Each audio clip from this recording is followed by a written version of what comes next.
Юун төрөнд бол эдгээр асуудлуудыг бол яг өнөөдөр ажлын хариуцаад явж байгаа салбарын сайдаас асуух нь зүйтэй болов гэж бодож байна. Яагаад гэвэл төрийн ажил бол залгамж халаатай байх ёстой. Тэгэхээр энэ асуудлууд бол тухайн хүн зориулагдсан асуудал байна гэж харж байна. Гэхдээ би одоо Go Mongolia тал дээр бол дэлгэрэнгүй мэдээлэл өгье гэж бодож байна. За Монгол улсын засгийн газраас урт хугацааны хөгжлийн бодлого за ер нь альва салбарын сайд болвол чиг үүргийн хувьд хуулийн чиг үүрэгтэй байдаг. Одоо тусгаалсан чиг үүргүүд гэж байдаг. За жишээ нь соёлын салбарт бол соёлын үеийг хадгалах соёлын үеийн тухай хууль, соёлын тухай хууль, соёлын бүтээлч үйлдвэрлэлийн тухай хууль гэх мэтчлэн тусгаалсан чиг үүрэгтэй хуулиуд байдаг. Үүнээс гадна одоо улсын урт хугацааны бодлогууд гэж байдаг. За мөн засгийн газар их хурлын тогтоолууд гэдэг эдгээр зүйлүүдийг хэрэгжүүлэх заан салбарын бодлогыг тодорхойлж гаргаж ирэх ийм чиг үүрэгтэйгээр салбарын сайдууд бол үйл ажиллагаагаа явуулдаг. Тэгэхээр нэг ёсондоо бид нар бол хууль хэрэгжүүлж за дахиад цааш нь улсын бодлогуудыг хэрэгжүүлж ажилладаг гэсэн үг. За энэ утгаараа бол альва одоо салбарын үйл ажиллагаа, төрийн үйл ажиллагаа бол тасралтгүй тогтмол байх ёстойг энэ хуулиудаар одоо чиг үүргэнд нь зааж өгсөн байгаа гэсэн үг. За миний хувьд бол одоо сайд болсноос хойш Монгол Улсын засгийн газрын хэд хэдэн томоохон бодлогын хүрээнд энэ ажлууд гарч ирсэн. Нэгдүгээр Монгол Улсын урт хугацааны хөгжлийн бодлого дээр аялал жуулчлалыг Монгол Улсын тэргүүлэх чиглэл, эдийн засгийн тэргүүлэх чиглэл болгоно гэж гарч ирсэн. За үүнээс гадна одоо соёл урлаг, спорт, за бусад өөртөө байгаа зүйлүүдэд илүү түлхүү олон улсад сурталчилж, Монгол улсыг олон улсад таниулж, үгээрээ дамжуулан нүүдлийн соёл иргэншлийн төв улс болно гэсэн юм алсын хараа 2050-ын зорилго байгаа. За эдгээр зорилгоодыг хэрэгжүүлэхийн тулд засгийн газраас 2023-аас 2028 оныг Монгол зочлох жил болгон зарласан. Та бүхэн бүгдээрээ мэдж байгаа. За энийг бас яагаад хийсэн бэ гэхээр ковидын дараа дэлхийд дахин аялал жуулчлалын салбар унтсан байсан. За үүнийг дагаад Монгол улсад ч гэсэн аялал жуулчлалын салбар унтсан. Яасан бэ гэхээр бид нар 2020 онд 30 мянган жуулч хүлээж авсан. 2023 онд одоо 22 онд одоо 200 орчим мянган жуулч хүлээж авсан. Ийм нөхцөл байдалтай болсон. За бид түүхэн дээд хэмжээндээ 2000 одоо 19 онд болохоор ойролцоогоор 500 гаруй мянган жуулч хүлээж авсан ийм байдалтай байсан. Тэгэхээр бид нар Монгол улсын аялал жуулчлалын салбарыг эдийн засгийн тэргүүлэх чиглэл болгох гэж байгаа буюу Монголын ирээдүйн одоо салбар юм аа гэдгийг тодорхойлж гаргаж ирсэн учраас урт хугацааны аялал жуулчлалын хөгжлийн бодлогоо тодорхойлсон. 10 жилийн хөгжлийн бодлогыг тодорхойлсон. Ингэхдээ 2030 он гэхэд аялал жуулчлалын салбарын жуулчин хүлээж авч байгаа тоогоо 2 сая хүнд хүргэнэ. Жил болгон 16% өсгөнө гэдэг ийм зорилтуудыг тавьж байгаа. За альва бодлого бол хэмжигдэхүйц хэрэгжих боломжтой зорилт тавьж хэрэгждэг. За тэгэхээр энэ асуудлуудыг ярьж санхүүжилт зарцуулсныг хэлэхдээ үр дүнгийн бас ярих хэрэгтэй гэж бодож байна. За Go Mongolia төсөл болвол одоо оюун эрдэнэ ерөнхий сайдын засгийн газрын хувьд хийж хэрэгжүүлсэн хамгийн томоохон бөгөөд амжилттай хийж байгаа төслүүдийн нэг. Үгээрээ дамжуулаад бид өнөөдөр одоо хамгийн дээд хэмжээгээр буюу 808 мянган жуулчин 2024 онд хүлээж авчаад байна. За 2025 оны хувьд бол энэ нь цаашлаад өсөх янзтай байна. Бидний хувьд бол тавьжсэн зорилт 1 сая жуулчин хүрэх юм зорилттой байсан. Хэрвээ бид нэр жуулчин татнаа л гэж байгаа бол олон улсад өөрийн улсаа таниулах, эргээр таниулах, үүнээс гадна маркетинг хийх хэрэгтэй. Энэ санхүү хөрөнгө оруулалт зарцуулагдана. За энийг хийж хэрэгжүүлэхдээ бид нар зүгээр нэг одоо суужгаад нэг багтай гэрээ хийчихээгүй. Энийг хийхдээ бид нар дэлхийн одоо Big Four гэж нэрлэгддэг дэлхийн том 4 зөвлөхүүлшгийн байгууллага байдаг. Эндээс одоо Boston Consulting Group-ээс Монгол улсын аялал жуулчлалын 2030 он хүртэлх стратеги төлөвлөгөө гаргаж авсан. За энэ стратеги төлөвлөгөөг бид нар яагаад заавал олон улсын байгууллагатай яагаад заавал энэ компанитай хамтарч хийж байгаа вэ гэхээр бид нар дэлхийд өрсөлдөх гэж байгаа.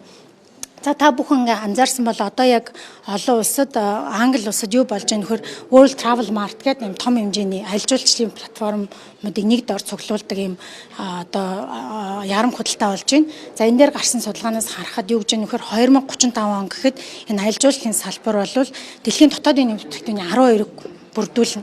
За нөгөө талдаа цаашлаад 16 их найдын зах зээл болох нэ гэдэг ингэ тодорхойлцсон.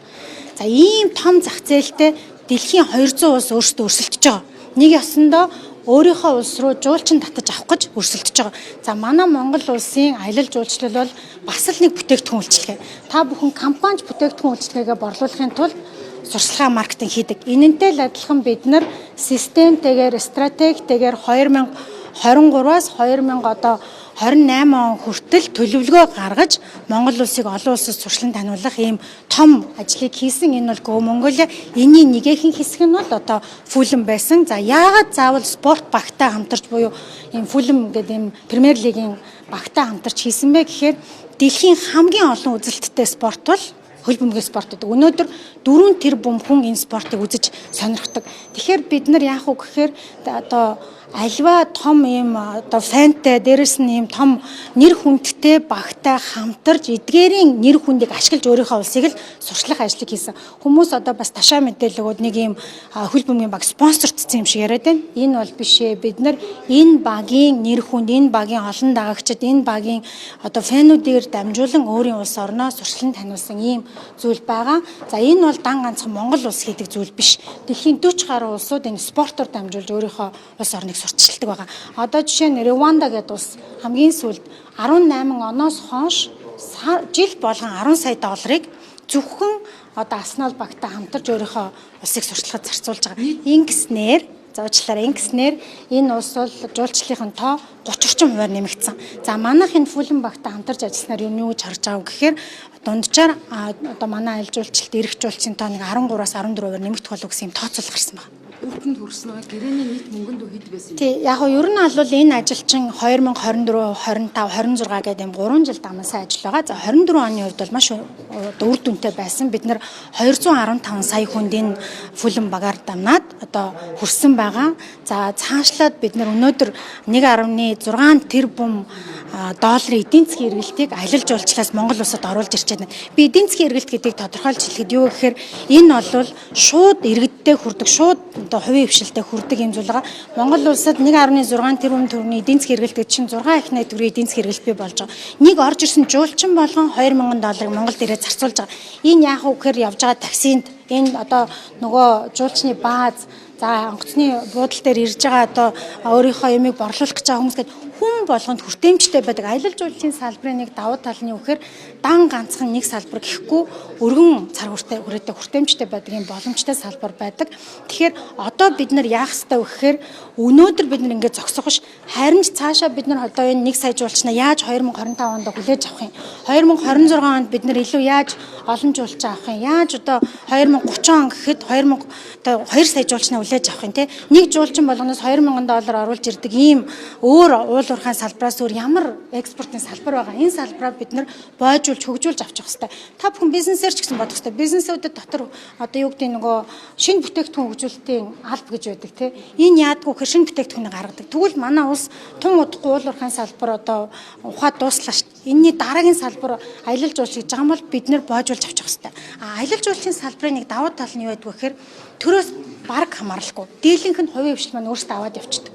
Нэг өсөндө тур компаниуд, зочид буудлууд, дээрэс нь одоо кампууд, ресторанууд эдгээр маань өөрсдөө бизнес авч явдаг.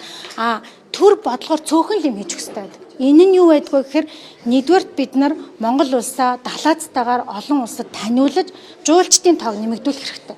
Жуулчдын тоо нэмэгдснээр Монголд орж ирэх орлого нэмэгдэнэ. Ингэснээр буцаад энэ байгууллагууд маань олсон орлогоороо хөрөнгө оруулалтаа нэмэгдэнэ. Нөгөө хэлээд байгаа ариун цэврийн байгууламжуудаа сайжруулна. Нөгөө хэлээд байгаа одоо дэд бүтцүүдээ сайжруулахын боломжууд гарч ирнэ. Хоёрдугаарт бид нар нислэгийн тоогоо нэмэгдүүлэх хэрэгтэй. Улс руугаа орж ирж байгаа. За та бүхэн мэдж байгаа бол манай засгийн газрын үед бол хамгийн олон нислэгийн тоо нэмэгдсэн. За хамгийн сүүлд гэхэд United Airlines Монгол руу нисдэг бас. Энэ яагаад вэ гэхээр бид нар Америк улс бол манай нэг source market буюу манай нэг зах зээл байна гэдгийг одоо судалгаан дээр суурлаад тодорхойлж гаргасан. Энэ судалгаан дээр юу гэж харагдсан бэхээр манайх 10 улсаас илүү давмгай жуулч авч чадах юм бол ашигтай үр өгөөжтэй жуулчд ирэх юм байна. Ерөнхийдөө биднийг ойлгох чинь гол асуулт бол яг энэ багтай хийсэн гэрээний нийт мөнгөнд үхэдийн таныг ажиллаа өгөхөд хичнээн төгрөгийн үлдэгдэлтэй байсан юм бэ? Энийг гадаад талцааны яамаар шилжүүлсэн гэдэг ийм тайлбарыг өгöd байна л. За дахиад би хамгийн анхныхаа хариулснаар хариулъя гэж бодож байна. Нэгдүгээрт альва зүйлийн оруулсан хөрөнгө оруулалт хамтын ажиллагааны талаар ярихдаа үр дүнг ярих хэрэгтэй. Тэгэхээр би үр дүнг сая тайлбарлаа гэж ойлгож байна. Нөгөө талдаа болвол энэ одоо төрийн ажил заламж халаатай байдаг. Хийсэн гэр миний хувьд бол одоо гэрээ хийгдээд орхигдсон. Тэгэхээр энэс цаашгаа хэдэн төгрөгийн үлдэгдэлтэй байгаа, ямар байдалтай одоо гадаад харилцааны яамд шилжсэн эдгээр зүйлүүдийг бол ажлаа хүлээж авсан дараагийн сайд маань хариулаад явах ёстой буюу төрийн захиргааны байгууллагууд нь явах ёстой болов гэж бодож байна. Өнөөдрийн байдлаар надад тэр мэдээлэлүүд бол байхгүй байна. Ялангуяа үүнээс гадна хятад улсад бас Монголоос өвчлөх соёлын төв байсан гэдэг энэ асуудалтай тайлбар өгөөч. За энэ бол одоо гадаад харилцааны яамны харьяалал бүхий элчин сайдын яам дээр баригдсан соёлын төв бөгөөд намайг одоо сайдаар ажиллаж байх үед ямар нэгэн байдлаар миний төсвийн ерөнхийлөн захирагчийн төсөвт багтаагүй ажил бодлоо. Тэгэхээр энийг одоо тухайн сайдаас асуух зүг болов.